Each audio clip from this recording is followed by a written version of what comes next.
The government is releasing new information about a growing scam targeting older Americans. It tricks people into mailing cash to people pretending to be their grandchildren. Victims reportedly lose an average of $9,000. The Federal Trade Commission says Americans lost up to $41 million in the scam this year, nearly twice as much as last year. Anna Werner spoke with an unlikely target who nearly lost thousands of dollars. I'm the last person I thought would ever fall for a scam like this. You're the last person. Last. Retired Tennessean Frank Stratton spent his career working in intelligence, first for the Air Force, later as a cybersecurity programmer. But his expertise still didn't prepare him for the scam that began with a morning phone call in April. I hear, don't be afraid, but I'm the public defender from Austin, Texas. They have put your grandson in jail after Iraq, and he has a DUI offense. The man said Stratton could bail out his grandson if he sent $8,500 cash via FedEx, something that might sound ridiculous, except that Stratton had actually done just that for a family member once in the past. Not only that, but the attorney briefly put his grandson, who sounded injured, on the phone. So Stratton drove to the bank. I wrote a check out, and they gave me $8,500 cash in hundreds.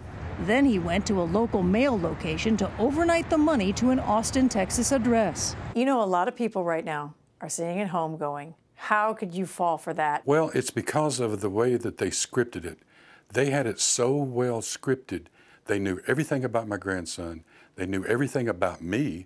He's not the only victim. The Federal Trade Commission says people 70 and older are increasingly being scammed, and the criminals do their research, sometimes using social media to learn more about their targets.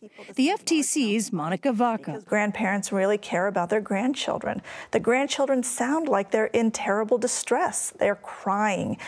They say that they've been injured frequently, and they're begging their grandparent to help them.